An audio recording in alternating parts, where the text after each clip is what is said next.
Welcome back, traders and investors, to Benzinga's pre-market prep, brought to you by MarketFi. I'm your co-host Joel Alconin, along with Brianna Valesky, and we have JC Parets on the line. He's a MarketFi maven and founder of Eagle Bay Capital. JC, are you snowed in? Can you not see out your windows? I honestly was kind of looking forward to that. Living in New York City, it's not very often that we get dumped on with snow. Compared to other places in the country, we didn't get anything. I woke up this morning all excited. I was like a little kid. I look out the window and it was the same as it was yesterday. And so no school day? Well, an office set up at home, so for me it was fine. Just get a little extra food just in case, and I'll be fine. Yeah, back when So my yeah, I'll work from home today. back when my kids were still in elementary school and high school, I was the predictor of the snow days, and like their friends used to call it like 10 o'clock at night and say, Did your dad think we're gonna have school tomorrow?" But don't get to do that now. But let's move on to the markets here. And yesterday things looked so rosy, breaking out, back up to the yearly highs. Everyone was getting didn't want to miss the market they were getting in, and now this morning a couple poor earnings reports, and we're right back at yesterday's low. When we had Nick Shaheen on, he doesn't get too excited about big kind of moves like this. There is some volatility for day traders. Just what is your general approach when I mean, this is an extraordinary move for the S&Ps. You don't see it down 25 points. You're more inclined to take a stab at some longs here, some lower risk longs, or cover some shorts, or how are you approaching the market this morning? Yeah, I think it's more of the same. We came into the year, pretty neutral U.S. equities across the board as far as the averages themselves were concerned. We're at the same level that we were 2 months ago, and we've really gone nowhere in the S&P 500, the Dow Industrials, the Nasdaq 100. We've really been in a sideways range for the last 2 months. Nasdaq 100, you can make an argument that we've been in a sideways range for 3 months. So markets can really consolidate in one of two ways. They can consolidate, with a correction through price, a downside correction, or they can consolidate gains sideways through time. The latter is obviously the healthier way, and that's really what I think we have here over the last several months. Structurally speaking, this is not necessarily a bad thing. Obviously, people trying to trade the averages, day to day, are going to get whipped around in a market like that. So I think in this sort of environment, you kind of want to be more sector specific.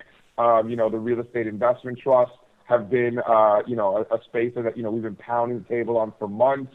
I continue to like that for the very simple reason that, fixed income investors that are not getting their yield in the bond market, they have to go to the stock market in order to get that yield, which is, in my opinion, the reason that REITs and utilities doubled the performance of the S&P 500 last year. And look at speaking of utilities, with all of these averages, Dow, S&P, transports, with all of them flat for the last 2 months, the Dow Jones Utilities Index, which is rarely, discussed, is up 10% in that same time frame. So, we're seeing that flight to higher yield names, and I see zero reason why that should change.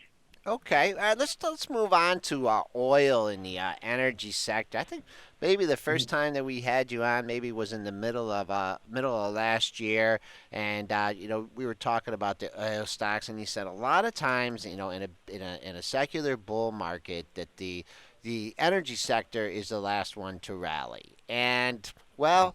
That was true. I mean, they did rally. We haven't exactly rolled over in the market, but you had ExxonMobil hitting all-time highs after that, now pulling back. First, are you tempted to try pick a bottom here in the crude market, or what do you call the? I know when it breaks through the low and comes back up. What's your name for that analysis technique?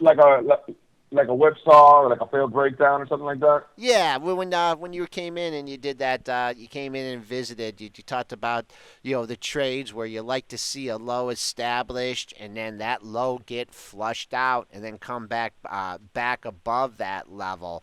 Have you seen anything like that in the crude market, or has it been hands off? Well, not necessarily in crude oil itself, but more so in some of the energy stocks, right? Okay. So if you look at like the oil and gas exploration and production names, XOP, is the ticker symbol for that. You could just check out some of the holdings. XOP put in new lows this month below the lows from December, and simultaneously Momentum put in a higher low when they made that low. So we have a bullish divergence in the XOP, and I think that we can get some sort of mean reversion. We're seeing something similar out of the oil services. Look at something like OIH, and even XLE, the big integrated names, the Exxon, Chevrons, Conocos of the world, same exact thing. New brief lows in January below the December lows, quick reversals back. Bullish momentum divergences across the board. So the energy stocks are not necessarily something that I would be short, but tactically speaking, looking for more of a mean reversion. This is something that we've been pretty vocal about on StockTwitch and Twitter over the last couple of weeks. As we've been watching this develop. As far as picking the bottom in oil, that's not something I like to do. Anybody who's suggested buying oil since last summer has been wrong. We're still making new lows. So I don't see the advantage of bottom fishing. Now, here's where the market becomes difficult. I find it hard to believe that the energy names are just going to have a rip-roaring rally without oil somehow participating in it. So that's really where, and it's a discussion I was having with one of my buddies yesterday, that's what makes this a difficult trade. So I think there's easier stuff out there, sticking with that kind of similar theme. Look at the industrials. XLI is the industrial sector, really hit our targets back in November and has really been consolidating these gains in a really healthy way. And within the industrial space, look at the aerospace and defense. ITA, Ingrid Thomas, Apple is the ticker symbol for the basket of those, which includes United Technologies and Boeing and some of those other names. And that's another sector that continues to make new highs, both on an absolute and relative basis. I love that name a lot. I think that should be an interesting theme in the first quarter.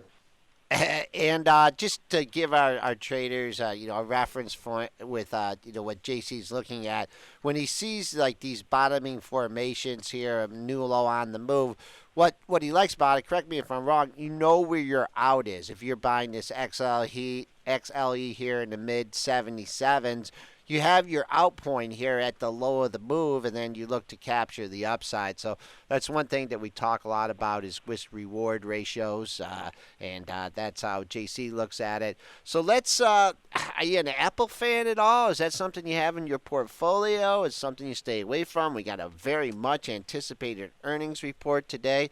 Can you give us, if anything, just your technical outlook for Apple? Yeah, I mean, selfishly, I don't really trade Apple much. I don't really like stocks in the news very much. I like to make my money quietly, if you will. So Apple, and it's a mess. It's a hot mess. I mean, it's been in this range for several months. It's really gone nowhere. I don't really like names like that.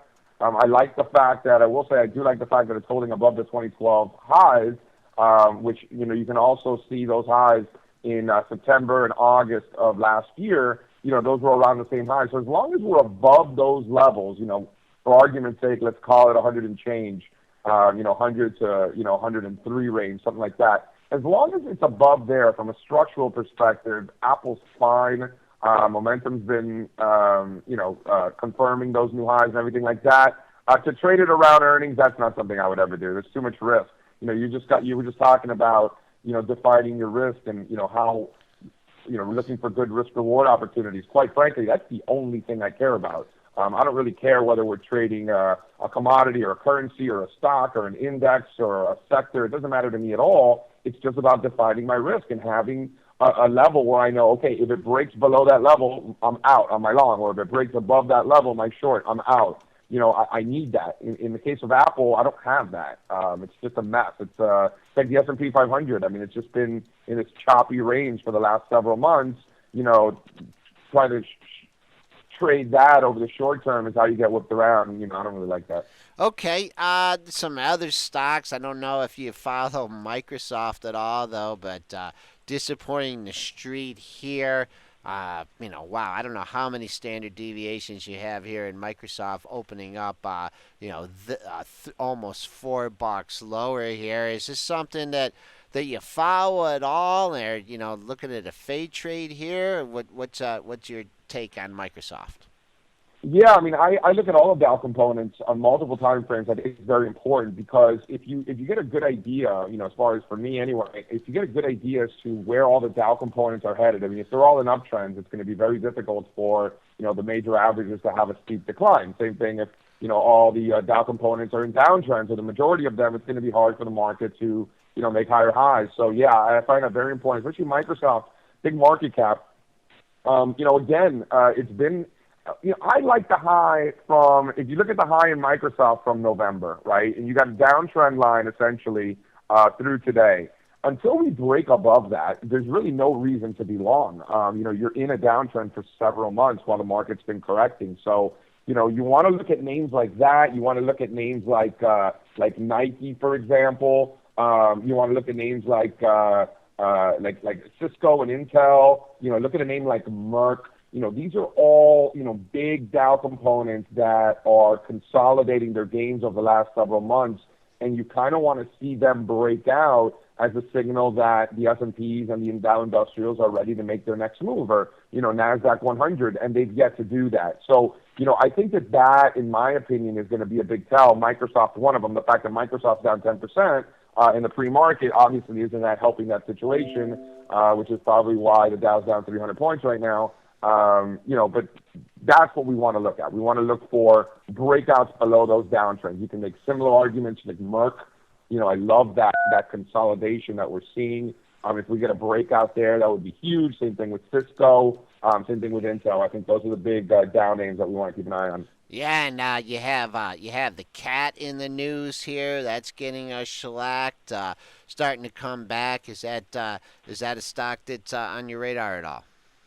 No, to the contrary. I mean, that thing's been a disaster. While the major averages are making new highs over the last 6 months, Caterpillar's got absolutely crushed. And for a technician, a guy like myself, I love to see that because it's such a value trap.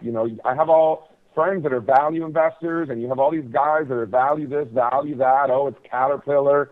That's how you get crushed by focusing on valuation and ignoring price action. Price is the only thing that pays. The market doesn't care what you think something's worth. The market doesn't care at all. The market's going to do whatever it wants to do. And, you can talk about valuation this, valuation that. This thing is a mess. You want to talk about relative strength. This is the complete opposite of relative strength. So I'm glad it's getting killed. That's what it should be doing. Okay. A lot of these companies are citing, the stronger dollar. A lot of them do their sales, Apple with half its sales over in Europe, the stronger dollar hurting them. Do you look at this as just a temporary phenomena, or do you think the dollars can continue to move higher and continue to wreak havoc on these companies' earnings? I do not. Sentiment is something that, as you know, sentiment is something that we pay attention to a lot. It's something very important to us. And back in May, I love U.S. dollars. Our sentiment work suggested that, there was historic bearish extremes in sentiment in May of last year in terms of the U.S. dollar, and historic extreme bullish levels in the euro. So when everybody hated the dollar, I loved it for a lot of reasons. Obviously, not just because everybody hated it, but there were a lot of reasons like the dollar. Obviously, we got an epic rally, and now everybody's on board. Every time in May, nobody cared about the dollar. I go on TV or radio, whatever the case may be. Nobody would ever ask me about the dollar. Nobody cared.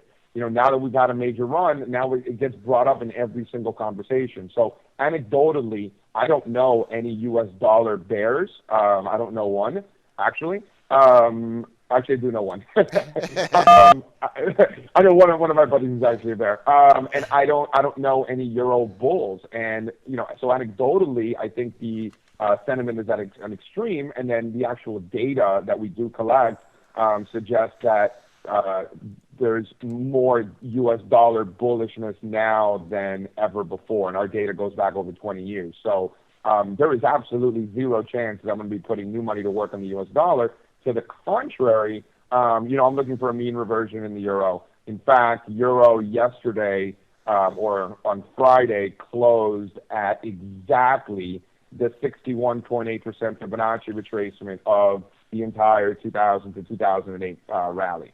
Call it a coincidence if you want, but that seems like a very logical level for the euro to at least have some sort of mean reversion. Whether that's the ultimate bottom or not, I have no idea. But sentiment is at such an extreme that when you talk about, the dollar continuing to rally, it's unsustainable, this sort of rate of acceleration. It's impossible for this thing to continue to go parabolic. Now, could the dollar relax and do some consolidation here and then lift off? Sure. But based on this, I'm expecting some sort of mean reversion in both euro and dollar very soon. I think it happens quickly. JC, you touched on a very important point there. Consumer, sentiment, and there's a lot of different ways to measure sentiment. Are you going with like what you're seeing, the opposite of CNBC? Is it a cab driver that you talk to? Do you have specific indexes that you follow? How do you measure, or do you just measure it by looking at the chart and the price? Yeah, well, I mean, as far as the opposite of CNBC, I don't watch CNBC. I don't watch TV at all. I just, managing a portfolio, I just don't find any value in watching TV during the day. I like looking at price data in terms of sentiment where I get mine. It's not so much that I want to be a contrarian, to the opposite. For the most part, I would argue almost 99% of the time, sentiment is just noise, and it's a complete waste of time to be looking at sentiment. The time that you want to be looking at sentiment is that when it's at a historic extreme. So we collect an aggregate of data. Consensus Inc. We look at the commitment of traders report. The futures contracts that they have to be. Futures traders, they have to disclose who they are, whether they're a commercial hedger, the smart money, if you will. Whether you're a speculator like us. We have to report that to CFTC, and that gets put out. So when you see the smart money loading the boat, when you see the dumb money, taking the other side, that's one signal. Consensus Inc. publishing Barron's every Saturday morning. AAII, National Okay. Association of Active Investment Managers, all of this data, Bloomberg, VectorVest, Ned Davis, all this data gets collected, and we aggregate all of that data, and we kind of take a consensus of all of them, and then measure it, to itself over the last year or so. And when it reaches multiple standard deviations above or below the mean, that's when it really triggers, a red flag. Like, hey, JC, maybe you should pay attention to this. So the dollar's at one of those levels, historic bullish extreme. So there's no way that I would be putting new money to work. And to the contrary, I'm looking to take the other side. I like euro down here. You pay any attention to the bull bear spread from investors' intelligence? I've seen some of that. In the S&P 500 right now, it's somewhere in the middle. So I would categorize that as one of the ones that, one of the 99% that's just noise, Okay. where it's just somewhere in the middle. And, that's something I really want to stress to investors. If people talk about sentiment and, be a contrarian and this and that, literally, when I tell you 99% of the time, looking at sentiment is a waste. It's only when it's at historic extremes that I think is worth paying attention to. So I think that's important to stress. And to specifically define the mean, are you looking at a moving average on a chart or something like that? How do you when you talk about a mean reversion, do you use the moving averages? Yeah, I use a 200 period moving average. Okay, I long use a term. 200 week for my weekly chart and the 200 day for my daily. Okay. Simple moving averages. I don't use any other moving averages. For me, that's just a little too much noise. So I just keep that, and we're awfully extended. Which is not reason enough to be shorting it, but it adds to that. We need some sort of mean reversion, in my opinion. Look at something like crude oil, 90% away from its mean. In terms of a 200 day. So I think we're going to get a mean reversion there as well at some point soon. I don't think it's anything worth trying to bottom fish, but at some point very soon we're going to get a heck of a mean reversion in crude oil. And I wouldn't be surprised if it simultaneously coincides with a decline in the dollar. And a rally in the euro, and a rally in copper, for that matter. I could totally see all of these things happening simultaneously. It wouldn't surprise me one bit. Okay, we've been on the line with JC Parets. He's a MarketFi maven and founder of Eagle Bay Capital, giving us his insights on the market here and what sets up to be a volatile trading day. Thanks a lot, JC. Have a good day, and we'll talk to you again soon. Yeah, thanks again for having me. Looking forward to it.